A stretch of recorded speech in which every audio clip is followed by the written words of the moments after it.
بسم اللہ الرحمن الرحیم۔ السلام علیکم محترم ناظرین و سامعین، آپ سن رہے ہیں وطن کی مٹی گواہ رہنا، جس کے مصنف ہیں محترم طارق اسماعیل ساگر صاحب۔ میں ہوں ڈاکٹر محمد انیب سلیمی۔ تو آئیے محترم ناظرین و سامعین، ہم بڑھتے ہیں اس کہانی کی 37ویں قسط کی جانب۔ کناٹ پلیس سے وہ اندھیرا پھیلنے کے بعد باہر نکلے تھے۔ خان نے اپنی جیکٹ رما کو پہنا دی تھی اور خود اس کی چادر اوڑھ لی تھی کہ اس کا منہ بھی قدرے چھپا رہے۔ مسز ٹیگور کا فلیٹ دہلی کی ایک جدید طرز کی آبادی میں تھا۔ دونوں نے ٹیکسی کچھ دور ہی چھوڑ دی اور اب پیدل ہی اس کے فلیٹ کی طرف جا رہے تھے۔ مسز ٹیگور کہیں جانے کے لیے پر تول رہی تھی جب دونوں نے اچانک ہی اس کے دروازے پر دستک دی۔ رما کو ایک مرد کے ساتھ دیکھ کر بنگالی آرٹسٹ لڑکی کی باچھیں کھل گئیں۔ اس کی شکل دیکھ کر قطعاً اس بات کا احساس نہیں ہوتا تھا کہ وہ کبھی مسز رہی ہے۔ رما نے ارون کا تعارف اس سے سری داس کے نام سے کروایا تھا۔ مسز ٹیگور خان کی توقعات سے زیادہ مہمان نواز ثابت ہوئی۔ اس نے دونوں کے لیے کافی تیار کر دی اور کافی کی چسکیاں لیتے ہوئے رما نے خان کی سمجھائی ہوئی کہانی اس کے سامنے دہرا دی۔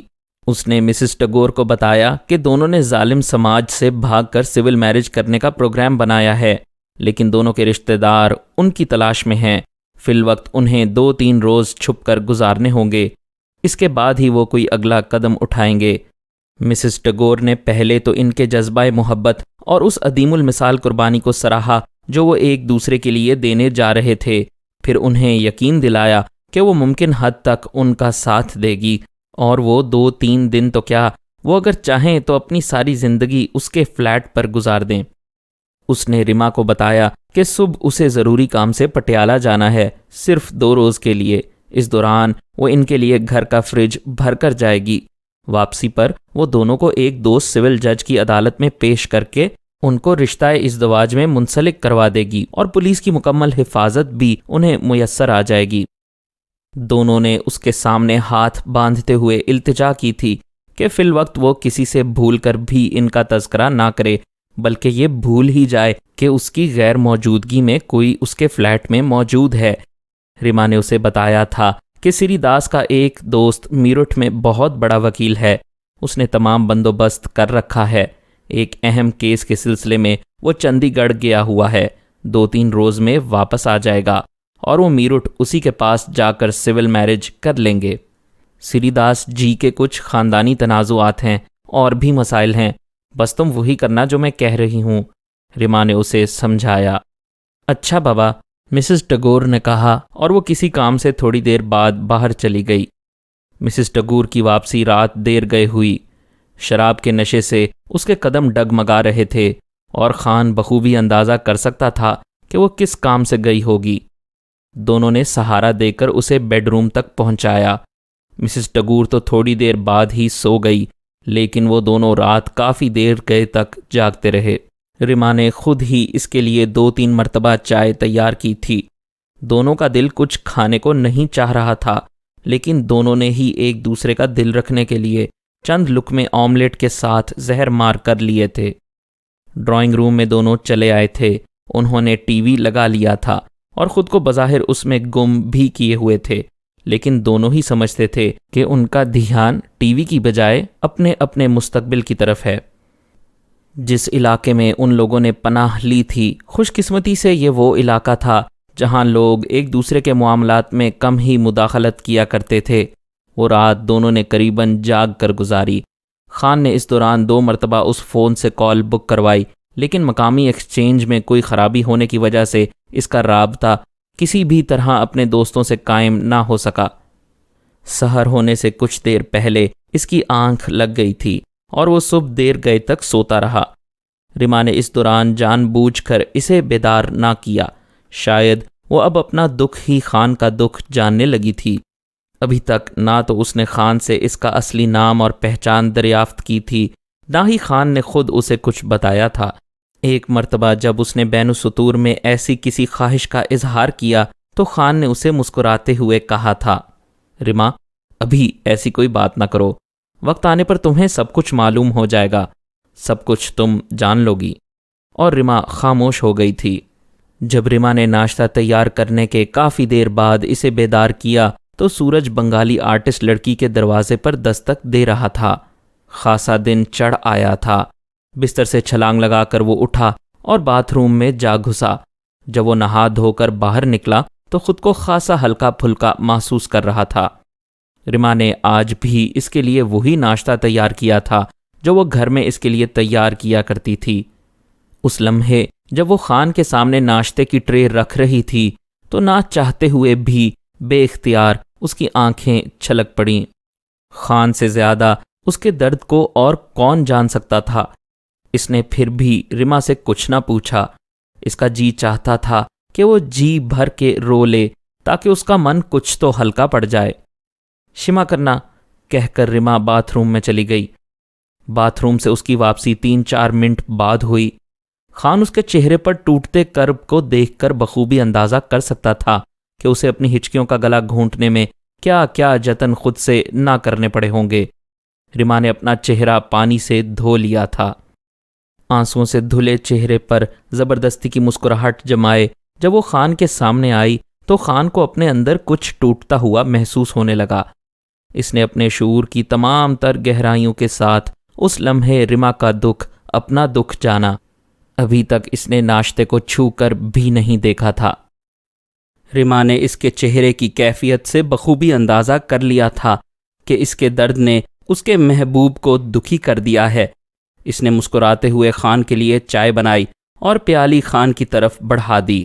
خان نے خاموشی سے پیالی تھام لی۔ دونوں نے ایک دوسرے کے لیے اپنے ہونٹوں پر مسکراہٹ جما لی تھی۔ صبح پھر اس نے چاہا کہ فون پر رابطہ کرے۔ بعد از خرابی بسیار دوسری طرف رابطہ قائم ہو گیا، لیکن خان کو ادھر سے اطلاع ملی کہ متعلقہ آدمی جس سے اسے بات کرنی ہے 2 دن کی چھٹی پر گئے ہیں۔ اسے اچھی طرح سمجھ آ گئی کہ ایسی ہنگامی صورتحال کی کوئی خاص منصوبہ بندی نہیں کی گئی تھی۔ شاید یہی ان لوگوں کا کمزور ترین پہلو تھا۔ خان کو اندازہ ہو رہا تھا کہ اب زندگی اور موت کا یہ معرکہ اسے اکیلے ہی لڑنا ہوگا۔ اس نے اپنی پرواہ کبھی نہیں کی تھی، لیکن رما کے ساتھ کیا وہ رما کو اپنے ساتھ سرحد پار کروا کر پاکستان لے جا سکے گا؟ اس نے سوچا اور سہم کر رہ گیا۔ طویل خط اپنے غیر ملکی کور ایڈریس کے لیے لکھا۔ دوپہر کو وہ تھوڑی دیر کے لیے بازار گیا تھا اور وہاں سے ڈاک کا لفافہ اور دوسری چیزیں خرید کر لے آیا تھا۔ شام کے بعد پھر وہ باہر نکلا اور وہ خط نزدیکی لیٹر باکس میں ڈال کر واپس آ گیا۔ اس دوران اس نے رما کو فارغ نہیں بیٹھنے دیا تھا۔ اس کے ذہن نے یہاں سے فرار کا منصوبہ تیار کر لیا تھا۔ اب وہ اس منصوبے کے مطابق تیاری کر رہا تھا۔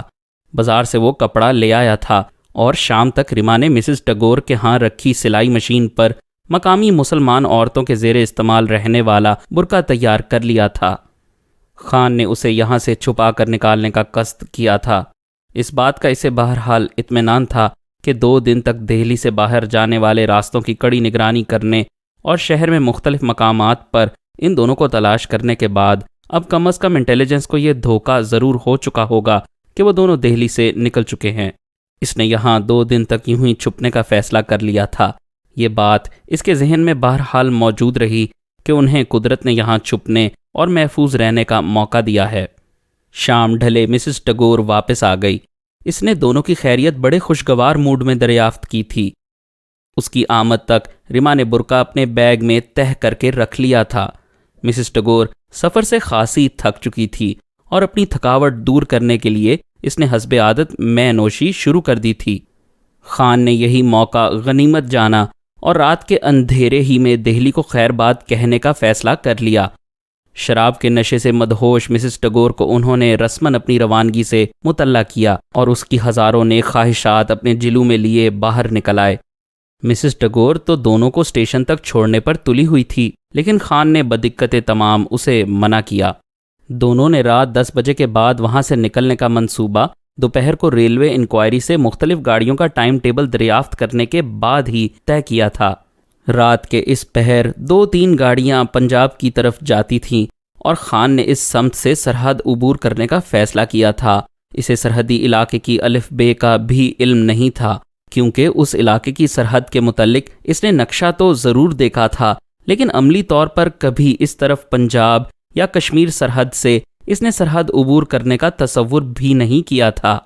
راجستھان سے متعلق اسے کچھ معلومات ضرور تھیں، لیکن وہ جانتا تھا کہ اس بات کا علم بھارتی انٹیلیجنس کو بھی ہے کہ وہ راجستھان کی سرحد سے تھوڑی بہت آشنائی رکھتا ہے۔ ایک تو یوں ہی سرحدی علاقہ آج کل فوج سے بھرا پڑا تھا، اس پر مستضاد سیکیورٹی کا وہ جال تھا جو ان لوگوں نے اس کے خیال کے مطابق اس کے استقبال کے لیے تان رکھا ہوگا۔ وہ اکیلا ہوتا تو بھی کچھ بات تھی، لیکن اب تو حالات یکسر ہی مختلف تھے۔ برقع رما نے فلیٹ سے کچھ فاصلے پر پہنچتے ہی پہن لیا تھا۔ اب یہ بھی بتا دیجئے بیگم صاحبہ کہ آپ کو کس نام سے مخاطب کروں؟ خان نے اس کے کان میں سرگوشی کی۔ وہ چاہتا تھا کہ کسی بھی طرح رما کے ذہن پر پڑا سوچ کا بھاری پتھر ایک طرف کو ہٹ جائے۔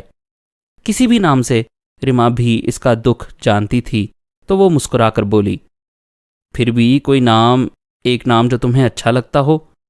ہاں ہے ایک، میری دوست تھی، ایف اے تک ہم اکٹھے ہی پڑھتے تھے، شبنم، ہاں شبنم نام تھا اس کا۔ ٹھیک ہے، میں تمہیں شبنم ہی سمجھوں گا۔ ہاں، اور ہمیشہ یہی سمجھنا، میں نہیں چاہتی کہ آپ کے ضمیر پر میرے لیے کچھ بھی بوجھ رہے۔ میں نے یہ فیصلہ کسی دباؤ، بلیک میلنگ یا خوف سے نہیں کیا۔ میں نے اپنا مذہب چھوڑنے کا فیصلہ بڑی ایمانداری سے کیا ہے اور اس پر ہمیشہ قائم رہوں گی۔ اب آپ کو اس نام سے نہیں پکاروں گی، مجھے بھی کوئی نام بتا دیجیے نا۔ اس لمحے رما کی ان باتوں نے خان کو بڑا حوصلہ دیا۔ اس کے لہجے میں جھلکتے اعتماد نے خان کو یقین دلایا تھا کہ یہ آرٹسٹ دھان پان سی لڑکی اب اس کی ذات ہی کا کوئی حصہ بن کر رہ گئی ہے۔ اس لمحے وہ بہت جذباتی ہو رہا تھا۔ رما کی قربانی نے جو وہ اس کے لیے، اس کی ملت اور ملک کے لیے دینے جا رہی تھی، اسے ایک بے نام سا احساس تفاخر بخشا تھا، اور وہ خود کو واقعی اس جہاں سے الگ تھلگ محسوس کرنے لگا تھا۔ لیکن ان سب باتوں کے باوجود اس نے اپنی حیثیت کو نہیں بھلایا تھا۔ وہ نہیں چاہتا تھا کہ ایک لمحے کے لیے بھی لاشعوری طور پر بھی اپنے پیشے کے تقدس سے کسی بھی غداری کا مرتکب ہو۔ اس کی ٹریننگ کا اولین اصول بھی یہی تھا کہ دشمن کی سرزمین پر اس نے کسی کو کبھی اپنا اصلی نام نہیں بتانا۔ مجھے بھی فی الوقت جس نام سے چاہو پکار لو۔ خان نے مسکرا کر اس کی خواہش کو ٹالنا چاہا۔ ٹھیک ہے، میں آپ کو طاہر کہوں گی۔ جیسے تمہاری مرضی۔ دونوں ایک ٹیکسی کے ذریعے ریلوے اسٹیشن پر پہنچے تھے۔ خان نے ٹیکسی اسٹیشن سے کچھ فاصلے پر ہی روک دی تھی۔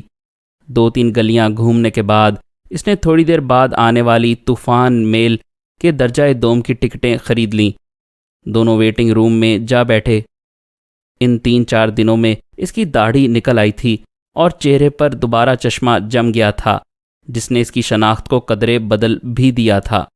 اس نے لدھیانہ کے ٹکٹ خریدے تھے، لیکن راستے ہی میں اتر جانے کا فیصلہ کر لیا تھا۔ ٹریننگ روم میں لٹکا بھارتی سرحدی علاقے کا بڑا سا نقشہ اس کی آنکھوں کے سامنے پھیلتا چلا جا رہا تھا۔ اس کو یاد آ گیا کہ پنجاب اور کشمیر کے سنگم پر سرحد پر بے شمار ندی نالوں، ٹیلوں اور جنگلی گھاس کا لامتناہی سلسلہ موجود ہے۔ ان کی آڑ میں وہ لوگ کچھ آسانی تلاش کر سکتے تھے۔ یہی جان کر اس نے دل ہی دل میں وہی علاقہ سرحد عبور کرنے کے لیے منتخب کر لیا۔ ابھی تک اس نے رما کو اپنے کسی فیصلے سے آگاہ نہیں کیا تھا۔ رما بھی اب حالات کو خاصا سمجھنے اور جاننے لگی تھی۔ وہ سمجھ رہی تھی کہ اس کے محبوب کے علاوہ بھی خان کا اس زمین سے کوئی اور رشتہ ہے، اور خان اس رشتے سے کبھی دستبردار نہیں ہوگا۔ گاڑی اب متعلقہ پلیٹ فارم پر آ کر کھڑی ہو گئی تھی۔ خان نے اپنی مقامی اسلامی اقدار کو ملحوظ نظر رکھا تھا، اور وہ شبنم کو ایک زنانہ ڈبے میں بٹھا کر خود اس سے ملحقہ ڈبے میں آن بیٹھا تھا۔ گاڑی دیکھتے ہی دیکھتے مسافروں کے بوجھ سے دوہری ہونے لگی تھی۔ جلندھر تک وہ ہر اسٹیشن پر اتر کر ساتھ والے زنانے ڈبے کی کھڑکی سے لگی شبنم کے احوال جانتا رہا۔ ہر اسٹیشن پر اتر کر وہ چند منٹ ہی کے لیے صحیح شبنم کو بہت سی کربناک سوچوں سے نجات بخش دیتا۔ اس نے ہر اسٹیشن پر اس سے مستقبل کی خوبصورت باتیں کی تھیں، اسے اپنے والدین اور گھر بار کے متعلق بہت سی باتیں بتائی تھیں۔ اس نے شبنم سے کہا تھا کہ اس کی اس عظیم قربانی پر اس کی زمین پر بسنے والا ہر نفس اسے نظر عقیدت گزارے گا۔ شبنم کو جلندھر ریلوے اسٹیشن تک وہ اپنے مستقبل کے سہانے خوابوں سے بہلاتا ہوا آیا تھا۔ رات نے اپنی بساط لپیٹنی شروع کر دی تھی جب وہ گاڑی سے اترے۔ خان کی ہدایت کے مطابق شبنم نے گاڑی کے ڈبے ہی میں برقعے سے نجات حاصل کر لی تھی۔ یہاں سے انہیں سکھوں کے بھیس میں سفر کرنا تھا۔ اس نے بھی دہلی میں خریدی ہوئی پگڑی، جسے اب تک اس نے راجستانی مسلمانوں کے سے انداز میں باندھ رکھا تھا، اب سکھوں کی پگڑی کی شکل میں باندھ لیا تھا۔ شبنم نے نہ چاہتے ہوئے بھی خان کے اصرار پر ماتھے پر بندیا سجا لی تھی۔ اس نے برقع گاڑی میں چھوڑ دیا تھا اور مقامی عورتوں کی طرح اب ساڑی پر چادر اوڑھ لی تھی۔ نیند گو کے دونوں کے نزدیک بھی نہیں پھٹکی تھی، لیکن شبنم کی آنکھوں سے جھلکتی صبح کی سرخی نے خان کو مبہوت کر کے رکھ دیا تھا۔ وہ سرخ سرخ ڈورے جو نیند پوری نہ کرنے کی وجہ سے اس کی آنکھوں میں بسیرا کر چکے تھے، بادامی آنکھوں کے سحر کو دو چند کر رہے تھے۔ خان نے اس کی آنکھوں میں جھانکا اور روب حسن سے تائب ہو کر نظریں ہٹا لیں۔ اسے یوں لگا جیسے کچھ دیر اور اگر وہ ان آنکھوں میں جھانکتا رہا تو پتھر کا ہو جائے گا۔ ویٹنگ روم بالکل خالی تھا، دونوں وہیں آن بیٹھے اور اب صبح کا انتظار کر رہے تھے۔ ویٹنگ روم کے بلب کی دم توڑتی روشنی میں ایک مرتبہ پھر اس نے شبنم کی طرف دیکھا، پورے ہوش و حواس سے اس کے حسن کو محسوس کیا اور مبہوت سا اس پر ٹکٹکی باندھ کر اس کے سامنے بیٹھ رہا، بالکل ایسے ہی جیسے وہ محبت کی دیوی زہرا کے سامنے سر جھکائے بیٹھا ہو۔ اس لمحے جب وہ جلندھر ریلوے اسٹیشن کے دوسرے درجے کے ویٹنگ روم میں اس بادامی آنکھوں والی آرٹسٹ لڑکی کے سامنے آنکھیں بند کیے بیٹھا تھا، تو جیسے مستقبل کے سارے وسوسے، سارے اندیشے اور حال کی تمام تلخیاں دم توڑ کر رہ گئی تھی۔ وہ خود کو اس ویٹنگ روم سے باہر کسی مرغزار میں حسن کی اس دیوی کی باہوں میں باہیں ڈال کر گھومتے ہوئے محسوس کر رہا تھا۔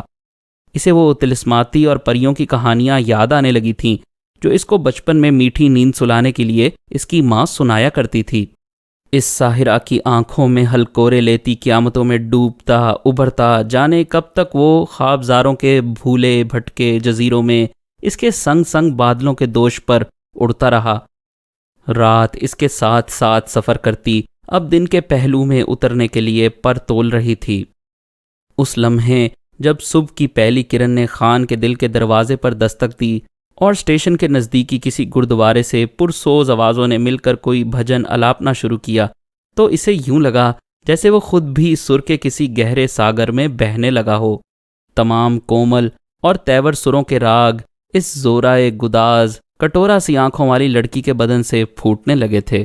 نور کے ایک حالے نے اپنا نام بدلنے کے بعد سے اس کے چہرے پر مستقل سکونت اختیار کر لی تھی اور اس کے ملکوتی حسن کا گداز اور گہرا ہو چلا تھا۔ سورج کی چٹکتی کرنوں کے ساتھ ہی خان نے ایک الاؤ سا اپنے ہونٹوں پر دہکتا محسوس کیا۔ شبنم کی آنکھوں کا سحر جیسے اب اپنے جوبن پر آ چکا تھا اور خان کے لیے سوائے ان آنکھوں کے سحر کو تسلیم کرنے کے اور کوئی چارہ نہیں رہا تھا۔ عقیدت اور محبت کے ملے جلے جذبے کے ساتھ وہ مبہوت سا اپنی جگہ سے اٹھا۔ کسی سحر زدہ معمول کی طرح اس نے 2-3 قدم شبنم کی طرف بڑھائے اور اسے انتہائی قریب آ کر یوں کھوئی کھوئی حسرت ناک نگاہوں سے دیکھنے لگا جیسے ابھی کوئی اس کی شبنم کو اس سے چھین کر لے جائے گا۔ شبنم مبہوت سی اپنی جگہ بیٹھی رہی۔ دونوں نے وہیں ویٹنگ روم میں چائے پی اور باہر نکل آئے۔ ایک سائیکل رکشے میں تھوڑی دیر بعد وہ نزدیکی لاری اڈے کی طرف جا رہے تھے۔ خان نے احتیاطاً ایک چھوٹا سا اٹیچی کیس خرید لیا تھا اور اب بادی نظر میں یہی دکھائی دے رہا تھا جیسے یہ نوبی یافتہ جوڑا اپنے کسی عزیز کے ہاں جا رہا ہے۔ اس نے پٹھان کوٹ کے 2 ٹکٹ خریدے اور ایک ڈیلکس بس میں بیٹھ گیا۔ دوپہر کے بعد تک بس نے انہیں پٹھان کوٹ پہنچا دیا۔ دونوں نے لاری اڈے ہی میں موجود ایک وشنو ڈھابے پر کھانا کھایا۔ خان نے اس کے ساتھ شام ڈھلے تک کا وقت دانستہ پٹھان کوٹ کے بازاروں میں گھوم پھر کر گزارا۔ اس دوران اس نے محسوس کیا کہ شبنم نے کچھ چادریں اور ساڑیاں اپنے پاس موجود پیسوں سے خرید لی تھیں۔ جلد ہی اسے سمجھ آ گئی کہ سب کچھ وہ خان کی ماں اور بہن کے لیے خرید رہی ہے۔ مشرقی لڑکیوں کی وہ روایتی اقدار جو ان کے کردار کا خاصہ ہوتی ہیں کو اس لڑکی نے جی جان سے اپنا رکھا تھا۔ بیچاری لڑکی، خان نے دل ہی دل میں سوچا، جانے کتنے ارمان دل میں بسائے وہ یہاں سے رخصت ہو رہی تھی، کتنا یقین تھا اسے بحفاظت خان کے ملک اور گھر تک پہنچ جانے کا۔ اسے اب شبنم پر پیار کے ساتھ رحم بھی آنے لگا تھا۔ شام ڈھلنے کے بعد وہ ایک بس کے ذریعے کھٹوا جا رہے تھے۔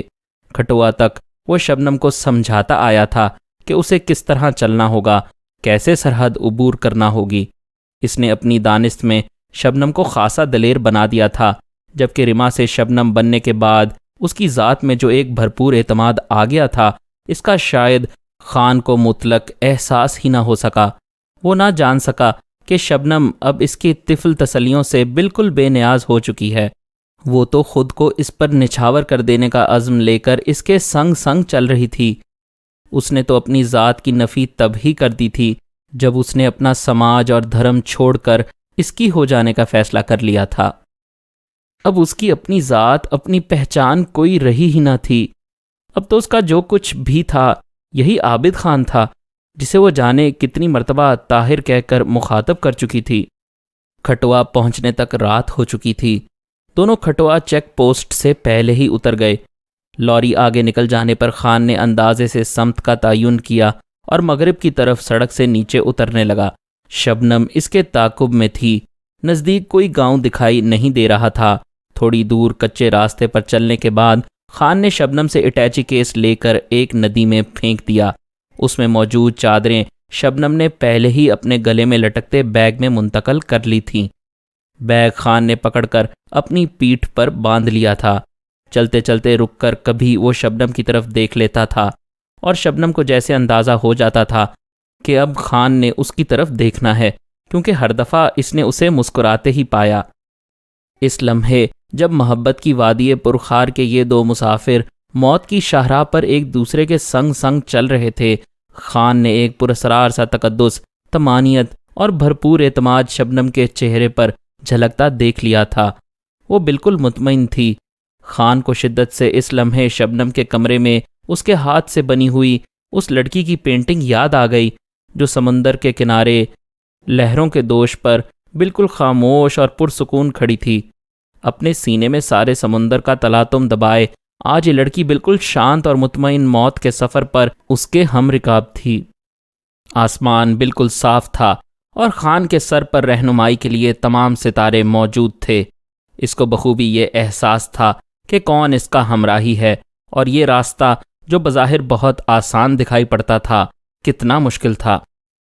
دونوں ابھی بمشکل آدھ گھنٹہ ہی چل پائے تھے جب خان کی جہاں دیدہ نظروں نے اپنی داہنی طرف سے اٹھنے والی معمولی سی روشنی کو دیکھ کر اندازہ کر لیا۔ اس کے چلتے قدم ساکت ہو گئے۔ شبنم بھی ٹھٹک کر رک گئی۔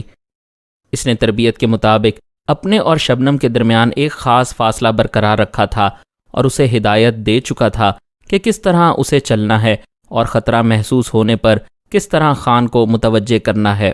شبنم اس کے نزدیک پہنچ گئی تھی۔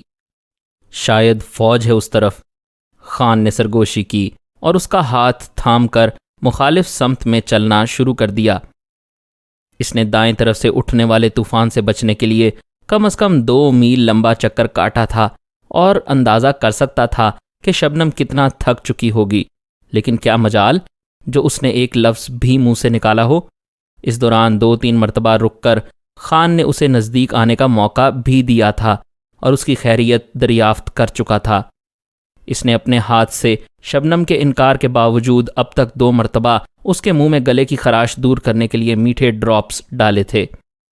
ابھی وہ لوگ اس سمت میں 1 گھنٹہ ہی چل پائے تھے جب دوبارہ زمین نے عابد خان کے پاؤں جکڑ لیے۔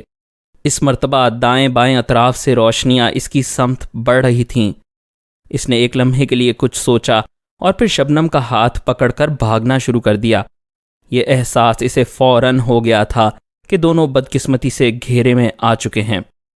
عین ان لمحات میں جب اس نے شبنم کا ہاتھ تھام کر دوڑ لگائی تھی، شبنم نے ایک ستارہ اپنے سر پر ٹوٹتا محسوس کیا۔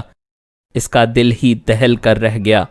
ابھی انہوں نے 1 آدھ فرلانگ کا راستہ ہی طے کیا تھا کہ اچانک روشنی کا ایک ایسا ہی طوفان ان کے سامنے اٹھا۔ خان کے قدم وہیں جم کر رہ گئے۔ شبنم کا بازو پکڑے پکڑے وہ زمین پر بیٹھ گیا۔ اس لمحے اس نے خوف کے سائے شبنم کی آنکھوں میں لہراتے دیکھ لیے تھے۔ خوف زدہ ہرنی کی طرح اس کی آنکھیں سارے چہرے پر پھیل گئی تھیں، اور خان سوچ رہا تھا کہ ان آنکھوں کا چراغ کب تک جلے گا۔ اسے اپنی طرف اس طرح دیکھتے ہوئے پا کر شبنم پھر زبردستی مسکرا دی۔ حالات کی سنگینی کا احساس اس کے لاشعور نے اسے بخوبی دلا دیا تھا۔ گھبرانا نہیں، مجھے بوجھ نہ سمجھنا، تمہیں میری قسم ہے طاہر، اگر مجھے چھوڑ کر زندگی بچ سکے تو نکل جانا۔ شبنم کے منہ سے نکلے ان الفاظ نے اسے کاٹ کر رکھ دیا۔ آؤ چلیں، خان نے سرگوشی کی۔ وہ یہاں رک کر بے بس پرندوں کی طرح مرنا نہیں چاہتا تھا۔ مرنے سے پہلے زندگی کے لیے ایک آخری کوشش ہی اس کی تربیت کا بہترین اصول تھی۔ فی الوقت اس نے ایک نزدیکی کھیت کو چھپنے کے لیے تاکا تھا۔ شبنم کا ہاتھ اپنے ہاتھ میں تھامے وہ اس کھیت میں گھستا چلا گیا۔ اچانک ہی وہ پھر رک گیا۔ کھیت میں خاردار تار، مائنز، اس کے ذہن نے اسے جھنجھوڑا۔ خان فوراً واپس پلٹا تاکہ دوسرے کھیت کا رخ کرے۔ پھر باہر قدموں کی آواز نے اسے شبنم سمیت وہیں زمین بوس ہونے پر مجبور کر دیا۔ شاید کوئی پیٹرول پارٹی اس طرف آ نکلی تھی۔ اس نے 2-3 منٹ اسی طرح لیٹے رہنے کے بعد اس امید پر کیا وہ پیٹرول پارٹی آگے نکل چکی ہوگی وہاں سے اٹھنے کا فیصلہ کر لیا۔ دونوں دوبارہ بڑی احتیاط سے پاؤں دھرتے کھیت سے باہر نکل رہے تھے۔ جیسے ہی وہ کھیت سے برآمد ہوئے اچانک ہی شبنم کا پاؤں رپٹ گیا۔ تکلیف کی شدت سے اس کے منہ سے ہائے نکلی۔ ہالٹ! ایک للکار گونجی۔ گھبراہٹ میں شبنم نے سر اوپر کیا اور سامنے سے ہالٹ کی آواز کے ساتھ ہی فائر کی ہوئی گولی اس کے خوبصورت ماتھے میں جا گھسی۔ وہ تڑپ کر دوبارہ زمین پر گر پڑی۔ خان نے صورتحال کی سنگینی کا احساس ہوتے ہی اس کی طرف جست لگائی اور اس کے چہرے پر نظر پڑتے ہی اسے اپنا دل پہلو سے نکلتا محسوس ہوا۔ گولی شبنم کے سر میں لگی تھی اور خون ایک لمحے میں اس کے سارے چہرے پر پھیل گیا تھا۔ طاہر، اس نے خان کے کچھ کہنے سے پہلے بمشکل کہا، مجھے کلمہ پڑھاؤ۔ عابد، ہاں شبنم، عابد نام ہے میرا۔ لا الہ۔ اس نے شبنم کو کلمہ پڑھانا شروع کر دیا۔ شبنم نے کلمہ بدقت تمام شدید فائرنگ کی آواز میں پڑھا تھا۔ ان کے چاروں طرف انگارے تڑپ رہے تھے، لیکن خان اس ماحول سے بے نیاز ہو چکا تھا۔ اس نے بے اختیار جھک کر اس کا سر اپنے زانوؤں پر رکھ لیا۔ تکلیف کی ناقابل بیان اذیت کے باوجود شبنم کے چہرے پر ایک مقدس مسکراہٹ نے احاطہ کر لیا تھا۔ عابد، مجھے شمع کر دینا، میری وجہ سے۔ عین ان لمحات میں اسے عابد خان کی آنکھوں سے نکلنے والے آنسوؤں کے موٹے موٹے قطرے اپنے چہرے پر گرتے محسوس ہوئے۔ ایک مسکراہٹ اس کے ہونٹوں پر پھیلتی چلی گئی، پھر یہ مسکراہٹ امر ہو گئی۔ اس کی گردن اچانک ایک طرف ڈھلک گئی۔ مزید اقساط سننے کے لیے ہمارے چینل کو سبسکرائب کیجیے اور بیل آئیکن پر کلک کریں تاکہ آپ کو ہمارے نئے اپلوڈز کے متعلق نوٹیفیکیشنز ملتی رہیں۔ ہماری ویڈیوز کو لائک اور شیئر کریں اور کمنٹ سیکشن میں ہمیں اپنی رائے سے آگاہ کرتے رہیں۔